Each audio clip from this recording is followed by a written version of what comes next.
Hi అండి. Welcome to Mahima talks. మరో వీడియోతో మీ ముందుకు వచ్చాను. వీడియో చూసి సబ్స్క్రైబ్ చేయండి, లైక్ చేయండి, షేర్ చేయండి. మీ అమూల్యమైన అభిప్రాయాలను మాకు కామెంట్ రూపంలో తెలియజేయండి. ఇక వీడియోలోకి వెళ్దామా? శ్రీ గురుభ్యో నమః. సదాశివసమారంభాం వ్యాసశంకర మధ్యమం అస్మదాచార్య పర్యంతం వందే గురు పరంపర. భగవద్గీతలో శ్రీకృష్ణ భగవానుడు సగుణోపాసన, నిర్గుణోపాసన గురించి 12వ అధ్యాయంలో వివరించారు. సగుణోపాసన కర్మయోగం అయితే నిర్గుణోపాసన జ్ఞానయోగం. ఈ రెండింటిలో భగవంతుని చేరడానికి ఏది మంచి పద్ధతి అని అంటే శ్రీకృష్ణుడు కర్మయోగానికి ప్రాధాన్యత ఇచ్చారు. ఈ ఉపోద్ఘాతం అంతా దేనికి అనుకుంటున్నారా చెప్తాను. జగత ఈషధీయుక్త సేవనం అష్టమూర్తి భృత్ దేవ పూజనం. ఇది ఉపదేశ సారంలోని 5వ సూత్రం. గత సూత్రంలో పూజనం జప చింతనం క్రమాత్ అని అన్నాం కదా. అక్కడ పూజనం ఉంది, ఇక్కడ పూజనం ఉంది. పూజనం అంటే గత సూత్రంలో విగ్రహారాధనగా చెప్పుకున్నాం. అది ఎలా చేయాలో కూడా తెలుసుకున్నాం. అయితే ఇందులో పూజనం అనే మాటకు ఉపాసన అని అర్థం చెప్తున్నారు రమణులు. దీని గురించి వివరంగా ముందు చెప్పుకుందాం.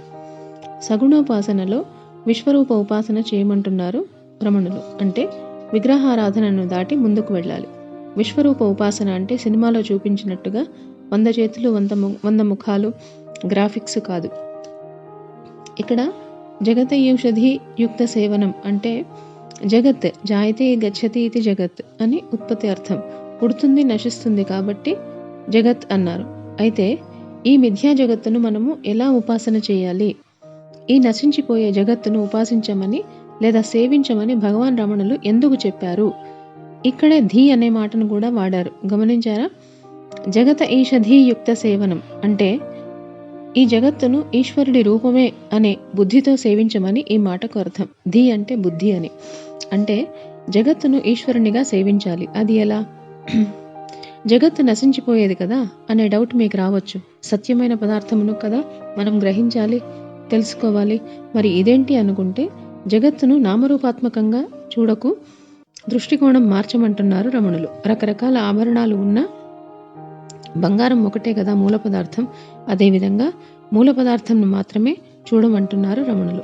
ఒక విషయాన్ని మనం తెలుసుకోవాలంటే, ఆ విషయం గురించిన పూర్తి అవగాహన రావాలంటే మనము కాంప్లికేటెడ్గా కాకుండా వీలైనంత జనరలైజ్ చేసి చూస్తూ వెళ్ళాలి.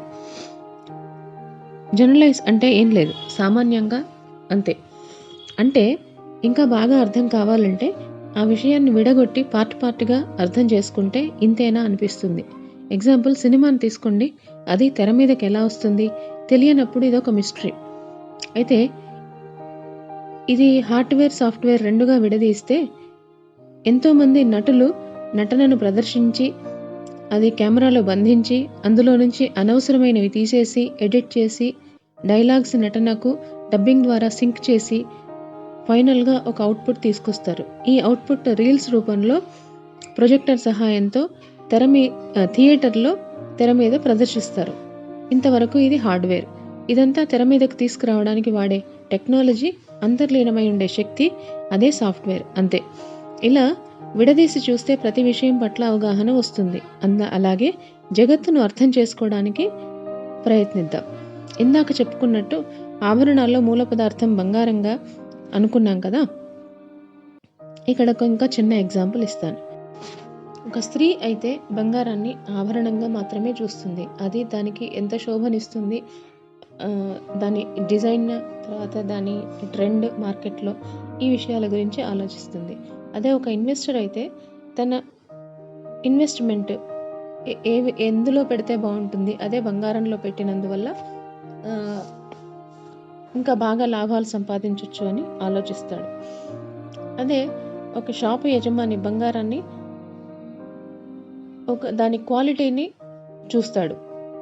అది 916 కేడిఎమ్మా లేకపోతే 24 క్యారెట్ గోల్డ్, ఈ రకంగా అతను కస్టమర్కి వివరించి చెప్తున్నాడు. అయితే ఇక్కడ స్త్రీ చూసే దృష్టికోణం ఒక ఆభరణంగా, ఒక వ్యక్తి చూసే దృష్టికోణం ఒక ఇన్వెస్ట్మెంట్గా, షాపు యజమాని క్వాలిటీ, ఇది చూస్తారు. ఇందులో ఈ ముగ్గురులో తత్వవేత్త ఎవరు అంటే షాపు యజమాని. ఎందుకంటే బంగారాన్ని బంగారంగా మూల పదార్థంగా చూస్తున్నాడు. అంతే. అలాగే మనం కూడా పరమాత్మ తత్వాన్ని తెలుసుకోవాలి అని దీని అర్థం. అలాగే జగత్తులో ఉండే మూల పదార్థం ఒకటే, ఈశ్వరుడు. ఈ సృష్టి అంతా పంచభూతాత్మకమై ఉన్నది. 84 లక్షల రకాల జీవరాశులు ఈ భూమి మీద జీవిస్తున్న అన్నింటి మూల పదార్థం పంచభూతాలే. పంచభూతాలు వేరు, పంచభూతాత్మకం వేరు కాదు. అది ఎలాగంటే గాలి, నీరు, అగ్ని, భూమి, ఆకాశం ఇవి పంచభూతాలు స్థూలం. ఒక్కొక్కటి 100% అనుకుంటే భూమిని తీసుకుందాం. భూమి 100%లో 50% తన దగ్గరే పెట్టుకొని మిగిలిన 50% మిగతా 4 భూతాలకు పంచుతుంది. అంటే 4 భాగాలుగా ఒక్కొక్కటి 12.5%గా. ఈ 12.5% ఇంటూ 4 కలిపితే 50% అవుతుంది. భూమి 50%, మిగతా 4 పంచభూతాలు 12.5 చొప్పున 4 50%. మొత్తం కలిపి పూర్ణమవుతుంది. ఇలా ప్రతి ఒక్క భూతము పంచీకరణ చెంది ఒకదానితో ఒకటి ఆత్మకమై మమేకమై ప్రపంచంగా ఏర్పడింది. అందుకే ప్రకృతి, ఈ దేహము 2 పంచభూతాత్మకం అంటున్నాము. అంటే పంచభూతాలలో కలిసి మమేకమై ఉన్నది అని అర్థం. ఇంకొంచెం ముందుకు వెళితే ఈ పంచభూతాలు స్థూలంగా ఎలా ఉపయోగపడుతున్నాయో చూద్దాం. ఒకటి భూమి. మొదటిది భూరసి భూమిరసి అని ఉపనిషత్ వాక్యం. భూహు అంటే భూలోకం, అసి అంటే నీవే అయి ఉన్నావు. భూలోకంలో భూమి మీద నివసించే సకల ప్రాణులు, జీవ జంతుజాలము వస్తాయి. ఈ భూలోకం అంతా నీవే అయి ఉన్నావు అని. భూమిరసి అంటే భూగోళం. ఈ సకల ప్రాణులు నివసించే యోగ్యంగా ఉన్న ఈ భూగోళం అంతా నీవే అయి ఉన్నావు అని అర్థం. అందుకే పృథ్వీ దేవత అన్నారు. అంటే భూమి, భూగోళం, భూలోకము, భూగోళం 2 కూడా నీవే. భూమిని దేవతగా కొలుస్తున్నాము. ఈ భూమి మీద క్షేత్రస్థాయిలో పంటలు పండి మనిషికి, జీవ జంతుజాలానికి ఆహారంను ప్రసాదిస్తుంది. రెండవది జలము. వర్షము వల్ల వస్తుంది. ఈ జలము అన్నమునకు కారణమవుతుంది, పృథ్వీతో కలుస్తుంది. పంట పండాలంటే నీరు కావాలి. గీతలో అన్నాద్భవంతి భూతాని పర్జన్యాదన్న సంభవ అంటే అన్నము వలన జంతుజాలము, వర్షము వలన అన్నము వృద్ధి అగుచున్నది అని భగవంతుడు చెప్పాడు. అందుకే ఆపోదేవత అంటే ఆప అంటే నీరు. మూడవది వాయువు. ఈ వాయుతత్వంలో ఎన్నో రకాల వాయువులు కలిసి ఉన్నాయి. అందులో ప్రాణవాయువు శాతం తక్కువే అయినా ఈ సకల జీవ జంతుజాలము బ్రతికి ఉండడానికి కారణం ఆ ప్రాణవాయువే. అదే ప్రాణశక్తి. అందుకే వాయుదేవత అన్నారు. నాలుగవది అగ్ని. అగ్ని అంటే మంటలు మాత్రమే కాదు, అది ఒక స్వరూపం మాత్రమే దానిది. ఉష్ణస్థితిని, శీతల స్థితిని సమతుల్యం చేసి ఒక నార్మల్ టెంపరేచర్తో ఈ జీవజాలము బతకడానికి కారణభూతమై ఉన్నది. అందుకే ఇది వహ్ని దేవత అన్నారు. వహ్ని అంటే అగ్ని అని అర్థం. ఇక చివరిది మిగిలింది ఆకాశం. ఇది శూన్యమై అంతటా వ్యాపించి మిగతా 4 భూతాల తత్వాలను తనలో ఇముడ్చుకొని గురుత్వాకర్షణ శక్తితో ఇది పనిచేస్తుంది. ఇదంతా పంచభూతాల గురించి స్థూలం. ఇక సూర్యుడు, చంద్రుడు, పగలు, రాత్రి ఈ సృష్టి నడవడానికి ముఖ్య కారణాలు. సూర్యుడి ప్రకాశము పంటలను, తద్వారా అన్నాన్ని, వర్షాన్ని ఇస్తే చంద్రుడు తన ప్రకాశంతో మొక్కలలో ఔషధ గుణాలను కలుగజేస్తున్నాడు. పగలు సూర్య ప్రకాశంతో, రాత్రి చంద్రుడి ప్రకాశంతో ఈ సృష్టి జగత్తు నడుస్తుంది. ఇది మనకు కనిపిస్తున్న సత్యం. ఇక్కడే కొంచెం బాగా అర్థం చేసుకోవాలి. అంతకన్నా ముందు అష్టమూర్తి దేవ పూజనం అన్నారు కదా రమణులు ఈ సూత్రంలో. దాని గురించి చూద్దాం. జగత్తును పంచభూతాత్మకంగా ఈశ్వరునిగా భావించి కొలిచే, సేవించే అవగాహన మనకు వచ్చేసింది. అలాంటి ఈ జగత్తును ఉపాసించమంటున్నారు ఇక్కడ రమణులు. అదే పూజనం. ఉపాసన అంటే తత్వానికి దగ్గరగా ఉండడం అంతే.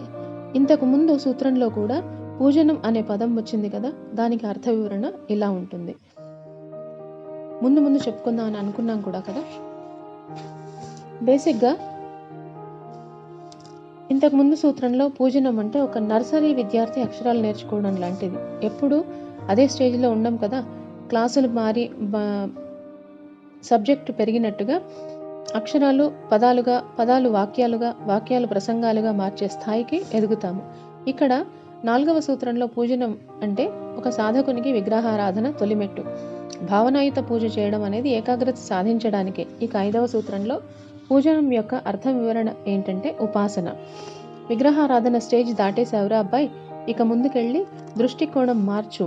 నీ దృష్టిని విగ్రహానికే పరిమితం చెయ్యకు, విశ్వవ్యాప్తం చేయమని భగవాన్ రమణులు అంటున్నారు. అంటే పరమాత్మను విగ్రహంలో మాత్రమే కాకుండా ఈ జగత్తును అంతా విస్తరించి చూడాలి. అదే ఉపాసన అంటే.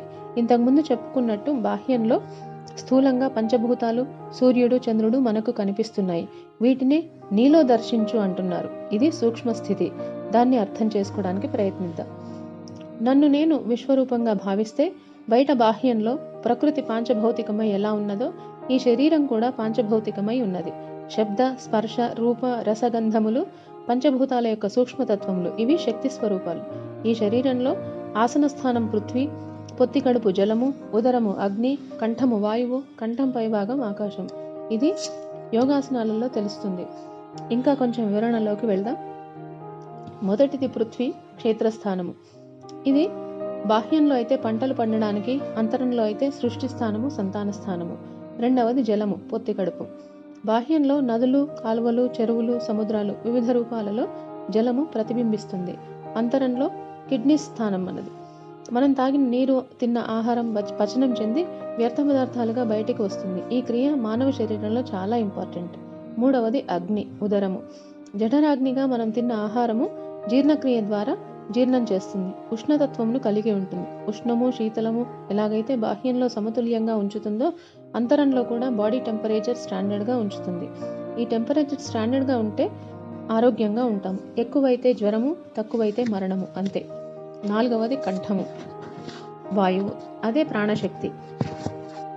మనిషి ఊపిరితో ఉండడానికి అత్యవసరము. శరీరంలో ఊపిరి ఉంటే శివం, ఈ ఊపిరి ఆగిపోతే శవం, అంతే. వాయుతత్వం శబ్దం కాబట్టి ఆ శబ్దం మాటగా బయటికి వస్తుంది. అదే కమ్యూనికేషన్ కూడా. ఇది మనలో ఉంది, కంఠంలో. ఈ కంఠం నుంచి పైభాగం ఆకాశం, శూన్యం. ఆ శూన్యంలోనే మనసు నిత్యము సంచరిస్తూ ఉంటుంది ఆలోచనల రూపంలో.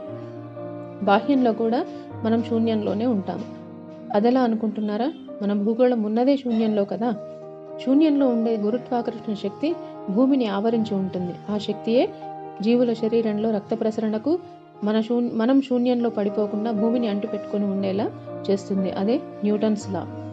ఇది సూక్ష్మంగా అంతరంలో పంచభూత తత్వం. ఇక సూర్యచంద్రులు రెండు మన కళ్ళు. ఇది చైతన్య ప్రకాశం. కళ్ళుంటేనే కదా సూర్యుడిని, ప్రకాశాన్ని దర్శించగలుగుతాము. ఈ కళ్ళతో చీకట్లో కూడా మనం చూడగలుగుతాము. నమ్మకపోతే కరెంటు పోయినప్పుడు క్యాండిల్ వెలిగించకుండా చీకట్లో చూసే ప్రయత్నం చేయండి, తెలుస్తుంది. కళ్ళల్లో సూర్యచంద్రుల ప్రకాశం ఉంది అనడానికి నిదర్శనం అదే. అందుకే రెండు కళ్ళను సూర్యచంద్రులుగా భావించారు. లలితా సహస్రనామాల్లో సూర్యచంద్రులను అమ్మవారికి రెండు చెవి కుండలాలుగా వర్ణించారు. తాటంక యుగళీభూత తపనోడుపు మండలాన్ని. తాటంకము అంటే చెవి, యుగళం అంటే రెండు. తాటంక యుగళం అంటే రెండు చెవులు. భూత స్థితమై ఉన్నది. తపన ఉడుప మండలం, సూర్యమండలము, చంద్రమండలం. అంటే రెండు చెవుల కుండలాలు, ఒకటి సూర్యమండలం, రెండు చంద్రమండలంగా వెలుగుతున్నవి అని అర్థం. ఇలా లలితోపాసనలో ఎన్నో వ్యాఖ్యానాలు ఉన్నాయి. మచ్చుకొకటి చెప్పాను, అంతే. ఈ పంచభూతాత్మకమైన శరీరంలో పంచేంద్రియాలు, జ్ఞానేంద్రియాలు, కర్మేంద్రియాలు, వీటన్నిటిలో శక్తి నిక్షిప్తమై ఉన్నది. ఆ శక్తిని దేవతలుగా, నేను అనబడే ఆత్మస్వరూపం అధిష్టాన దేవతగా ఉపనిషత్తులో చెప్పబడింది. ఇక చివరగా చెప్పవలసి వస్తే చెప్పేది ఒక్కటే, పరమాత్మ ఒక్కడే అని. పరమాత్మకు పంచభూతములు, సూర్యుడు, చంద్రుడు, జగత్తు వివిధ అంగములుగా భావించాలి. పంచభూతాలను జడంగా చూస్తే ఈ ప్రపంచము, అదే పరమాత్మ చైతన్య స్వరూపంగా చూస్తే దేవతలుగా కనిపిస్తారు. ఇక్కడ దేవతలు అంటే వారికి ఒక రూపం ఇచ్చి విడిగా చూడవలసిన అవసరం లేదు.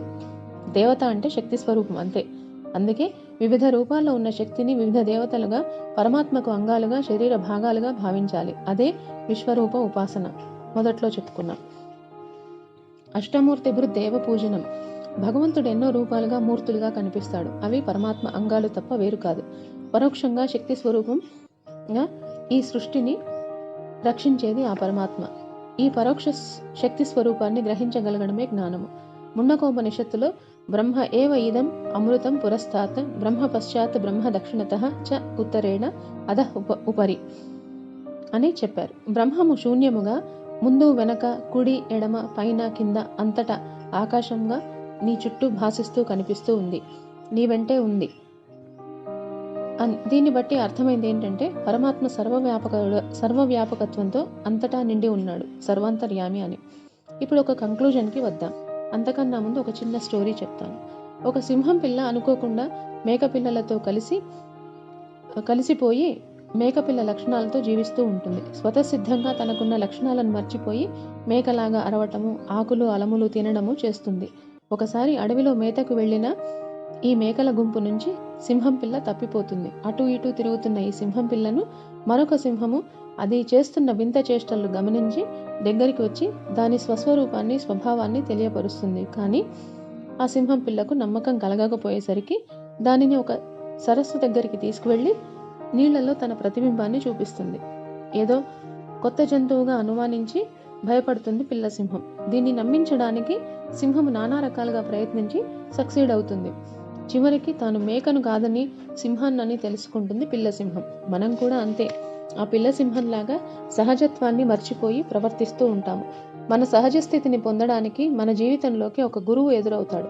ఆ గురువు ద్వారా ఎన్నో రకాల సాధనలు చేసి చివరికి సహజ స్థితిని చేరుకుంటాము. నా జీవితంలోకి కూడా అలా వచ్చిన గురువే భగవాన్ శ్రీరమణులు. ఇక్కడ సహజ స్థితిని అష్టమూర్తి దేవ పూజనంతో ముగిస్తున్నాడు రమణ మహర్షి. అష్టమూర్తులు ఎవరు అంటే 5 పంచభూతాలు బాహ్యంలో, అంతరంలో. బాహ్యంలో సూర్యుడు, చంద్రుడు, అంతరంలో 2 కళ్ళు. ఇది 8. ఇక 8వది. ఆ 8వది నీవే. నీవే అంటే నేను అనబడే ఆత్మ పదార్థమే.